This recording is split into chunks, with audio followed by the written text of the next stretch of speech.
Bonjour à tous. Alors aujourd'hui, on va s'intéresser à l'histoire d'un penseur qui a provoqué une véritable révolution. Comment? Tout simplement en changeant la définition d'un seul mot, il a complètement bouleversé notre façon de comprendre le langage. C'est parti pour une petite révolution intellectuelle. La question qui va nous guider, c'est celle-ci. Est-ce qu'une seule idée peut vraiment suffire à redéfinir toute une science? Eh bien, accrochez-vous parce que la réponse est oui. Et cette idée, c'est celle qui a donné naissance à la linguistique moderne, celle qu'on connaît aujourd'hui. Alors, pour bien mesurer l'impact de Saussure, il faut d'abord faire un petit retour en arrière. On est au 19e siècle et à l'époque, la linguistique est, on peut le dire, complètement obsédée par une seule chose, le passé. À cette époque, l'école de pensée qui domine tout, c'est celle des néogrammairiens. Imaginez des sortes de détectives du langage, mais qui ne s'intéressent qu'aux origines. Leur seule quête, c'est de retracer l'histoire des mots et de comprendre d'où viennent les langues. Et leur grande inspiration, ils la trouvent dans la science qui cartonne à l'époque, la biologie. Pour eux, c'est simple. Les langues sont comme des espèces vivantes. Elles ont une généalogie, un ADN. Leur but ultime, retrouver l'ancêtre commun, la fameuse langue mère originelle. Du coup, leur méthode, c'était une sorte d'archéologie. On prend de vieux textes, on les compare, on cherche des points communs, des racines, et on essaie de dessiner de grands arbres généalogiques. C'est un peu comme si, pour comprendre le français qu'on parle aujourd'hui, on passait son temps à étudier le latin, sans jamais écouter comment les gens parlent vraiment dans la rue. Et c'est là qu'entre en scène notre homme, Ferdinand de Saussure. Et le plus ironique dans tout ça, c'est qu'il était l'un des meilleurs élèves de cette école historique. Mais c'est justement de l'intérieur qu'il va sentir qu'il manque quelque chose d'essentiel. En plein dans ses recherches, Saussure a une intuition absolument géniale. Il se dit, ok, l'histoire c'est fascinant, mais ça ne nous explique absolument pas comment une langue fonctionne, là, maintenant, en tant que système. C'est un peu comme si on démontait une montre pour étudier la provenance du métal de ses rouages, sans jamais chercher à comprendre comment ils s'assemblent pour donner l'heure. Et voilà, on touche au cœur de sa révolution. C'est un changement radical de point de vue. Il nous dit d'arrêter de regarder le langage de façon diachronique, c'est-à-dire en suivant son évolution dans le temps, et de l'observer de façon synchronique. C'est comme prendre une photo du système à un instant T pour comprendre comment il marche. Ce n'est plus l'origine de la machine qui compte, mais son fonctionnement. Bon, alors, par où il commence Saussure pour analyser ce système?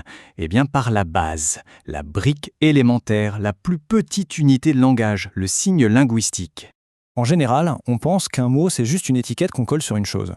Saussure, lui, nous dit « pas du tout ». Un mot, ou plutôt un signe, c'est quelque chose qui se passe dans notre cerveau. C'est une entité psychologique à deux faces. Alors, d'un côté, il y a ce qu'ils appellent le signifiant. Ça, c'est l'image acoustique, les sons du mot. Par exemple, le son ta, b, l, e. De l'autre côté, il y a le signifié. Et ça, c'est le concept, l'idée mentale qu'on se fait d'une table. Et ces deux faces sont complètement inséparables, un peu comme le recto et le verso d'une feuille de papier. Et c'est là que ça devient vraiment intéressant et même un peu contre-intuitif. Le lien qui unit le son table et l'idée d'une table n'a rien de logique, rien de naturel. Il est, selon Saussure, totalement arbitraire. C'est juste une convention, un accord qu'on a passé sans même s'en rendre compte. Et la preuve la plus simple et la plus évidente de ça, c'est qu'il existe plusieurs langues. Pensez-y, si le lien était naturel, on aurait tous le même mot pour désigner la même chose. Mais non. Le concept de la lune, c'est le même partout. Pourtant, on dit lune en français, moon en anglais, qamar en arabe.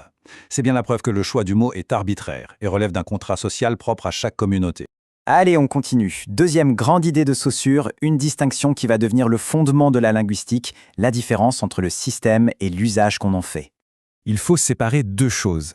D'un côté, la langue. Ça, c'est le système abstrait, en quelque sorte la boîte à outils collective, le dictionnaire, la grammaire, toutes les règles qu'on partage. Et de l'autre côté, il y a la parole. La parole, c'est l'acte individuel, concret, d'utiliser cette boîte à outils pour construire une phrase.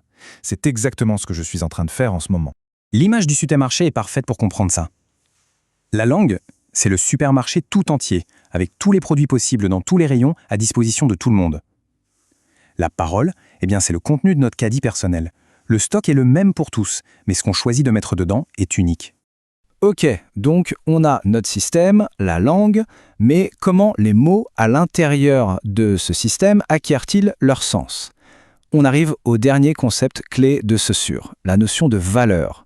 Et l'idée de départ est assez radicale. Un mot, tout seul, ne signifie rien. Pour comprendre, prenons une pièce d'échec. Une reine, par exemple. Si on la prend et qu'on la pose seule sur une table, qu'est-ce que c'est? C'est juste un bout de bois ou de plastique sculpté. Ça n'a aucune valeur, aucune fonction particulière. Mais maintenant, replacez cette reine sur l'échiquier. au milieu des autres pièces. D'un coup, elle devient une pièce maîtresse, avec une valeur et un pouvoir immenses. Pourquoi? Pas à cause de ce qu'elle est, mais à cause de sa relation avec les autres. Sa valeur est définie par opposition aux autres pièces. Un pion est un pion parce qu'il n'est pas un fou et qu'il n'est pas une tour. Eh bien, pour les mots, c'est exactement la même chose. L'idée fondamentale, c'est donc que le sens ne vient pas du mot lui-même, mais des différences entre les mots. Le mot table a un sens précis uniquement parce que notre esprit le différencie de chaise, de bureau, de tabouret. Le sens naît de l'opposition. Le langage est avant tout un système de différence. En résumé, Saussure a complètement changé notre regard. On est passé d'une quête des origines, d'une vision historique qui regarde vers le passé, à l'analyse de la structure, de la carte d'un système à un instant T. On a arrêté de regarder les racines de l'arbre pour s'intéresser à la toile complexe des relations entre les feuilles. Et on va se quitter sur une question qui donne un peu le vertige.